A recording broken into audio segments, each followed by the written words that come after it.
Nitazungumza kwa habari ya watu ambao maisha yao yamekatishwa wakiwa kwenye harakati za kupambania haki na kweli katika nchi yao, na nitazungumza pia kwa habari ya wale watu ambao wanahusika au wanahusishwa kukatisha maisha ya hawa watu ambao hawana shida nyingine zaidi ya kupambania haki na kweli katika nchi yao au katika taifa lao. Lakini nitazungumza zaidi kibibilia vile ambavyo Mungu anawajibu watu hawa ambao uhai wao umekatishwa katika kupigania haki na kweli katika nchi yao, lakini pia na jinsi ambavyo Mungu ameandaa adhabu ya juu ya hawa watu ambao wanakatisha maisha ya wengine ambao wanapambania haki na kweli katika taifa lao.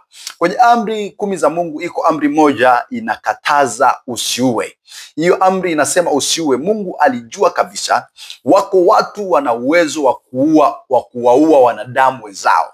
Wako watu wanatumia vitu kuhakikisha wanaondoa uhai wa watu kabla ya siku zao kufika ambazo Mungu aliwaekea kuishi hapa duniani.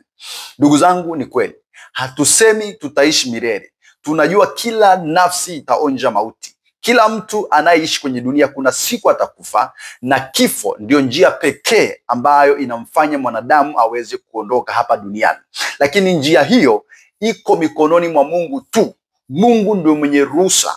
Mungu ndio mwenye kuamua huyu mtu aishi mpaka lini, huyu mtu akae kwa muda gani. Lakini leo tumekuwa na watu ambao wanaweza kuamua maisha ya mtu.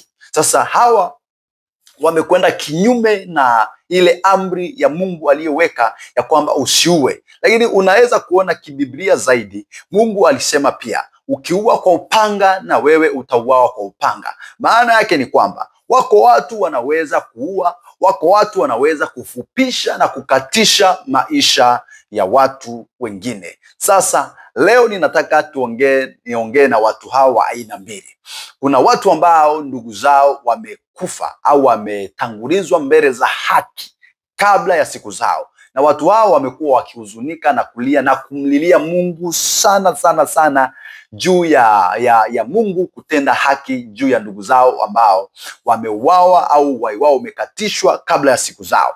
Nataka tu nikufundishe kibiblia, hata hawa ambao wameuawa kule roho zao zilipo bado na zenyewe zinalia, zinamwambia Mungu, Mungu hata lini? Nitakupa maandiko very soon.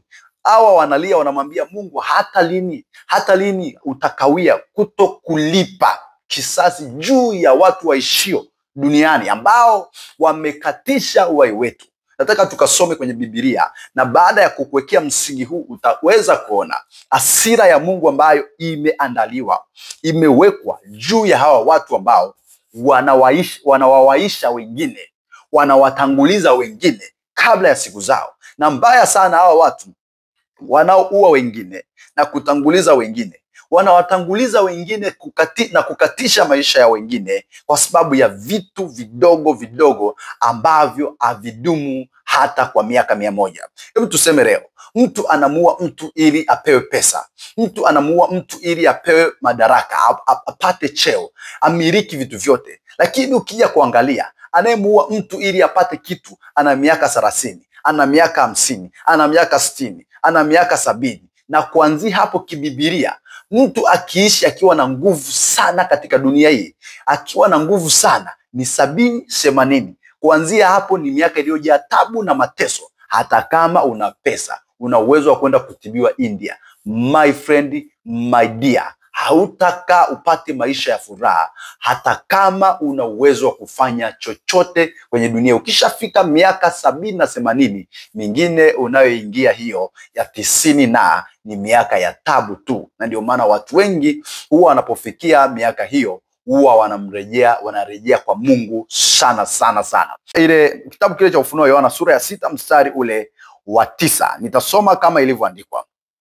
Na alipofungua muhuri wa 5, nikaona chini ya madhabahu roho za waliochinjwa kwa ajili ya neno la Mungu na kwa ajili ya ushuhuda waliokuwa nao. Sasa hao watu wako chini ya madhabahu, wamefichwa chini. Ni roho ambazo walikuwa wanaishi duniani kama mimi na wewe unayenitazama tulivyokuwa tunaishi. Lakini hao walichinjwa, hao watu waliuawa, hao watu walipotezewa maisha yao. Kuchinjwa maana yake kuna mtu anaweza kujichinja mwenyewe, ila kuna watu walihusika kuwachinja hao watu, kukatisha maisha yao. Sasa hizi roho zimeenda kujikusanya, ziko sehemu moja chini ya madhabahu, lakini zinalia. Yani wanamwaga machozi. Zile roho zina macho, zina machozi, zinalia kwa Mungu, kwa habari ya kudai Mungu kwamba Mungu, kwa nini sisi tuliuawa kabla ya siku zetu hazikufika, na waliotuua wako bado duniani wanaendelea kuishi? Wanalia, wakalia kwa sauti kuu wakisema, Mola wetu mtakatifu mwenye kweli, hata lini kuto kuhukumu wala kuipatia haki damu yetu kwa hawa wakao juu ya nchi? Unaweza kuona hawa watu wanalia kwa habari ya damu yao iliyomwagika chini ya nchi, na wanamwambia Mungu Mola wetu, yani Mungu Mola wetu, hata lini? Mungu amekawia, anasubiri. Hata lini Mungu utaendelea kunyamaza? Hata lini Mungu utaendelea kukaa kimya? Hautatokea kutoa haki juu ya damu zetu zilizomwagika? Hizi ni roho ambazo ziko chini, zimekusanyika, yani wale watu wote ulimwenguni waliouawa kwa sababu tu ya haki na kweli, au kwa sababu tu ya ushuhuda wa neno la Mungu. Roho hizi zimejikusanya mahali pamoja, zote zinamlilia Mungu, zote zinamwambia Mungu, hata lini, hata lini, hata lini, hata lini? Sasa nikupe majibu ambayo Mungu anawajibu. Mungu anawajibu ambacho Mungu anawajibu roho hizi, anajibu roho hizi za watu ambao wanalia kwa sababu tu ya kukatishiwa maisha yao. Walipokuwa wanalia, Mungu akatokea na kuwajibu, akawaambia, subiri. Bado duniani wako watu waliosimama kwenye haki na kweli, na subiri na wao wamalize kusimama kwenye haki na kweli mpaka na wenyewe watakapokatishwa maisha yao. Baada ya wao kukatishwa maisha yao, kisha mimi nitokee sasa kuhukumu na kutoa majibu ya haki kwa wale wote ambao walionewa na kuteswa na watu hawa na kukatishiwa maisha yao. Ndugu zangu, neno hili nimelileta kwenu kwa watu wa aina mbili. Naomba wote mnisikilize. Najua kabisa neno hili linawahusu wote. Tuna watu ambao ndugu zao wameuawa nao wanawalilia, na tuna watu wa aina ya pili ambao wao kazi yao ni kupanga mipango ya kukatisha uhai wa watu, ni kupanga mipango ya namna gani wanaweza kufupisha maisha ya watu. Neno hili ni la kwenu. Ukiona Mungu ajajibu kwa yale yote ambayo mmefanya juu ya kukatisha uhai wa watu, nataka nikupe neno hili ujue ya kwamba bado Mungu anasubiri, ila kipigo na adhabu na ghadhabu ya Mungu iko pale pale juu ya ninyi ambao mnakatisha uhai wa watu. Hao watu ambao wamesimama kwenye haki na kweli ya Mungu hawakustahili kuuawa, hawakustahili kuondolewa duniani kabla ya wakati wao. Nami ni wasii kwa neno hili la Bwana wa majeshi, kila mtu atendaye uovu, atendaye mabaya, auaye kwa upanga, achinjaye, auaye kwa risasi, wakati wa Mungu umekaribia kujibu na kutoa majibu kwa wale wote ambao wanahusika kuua na kufupisha maisha ya watu.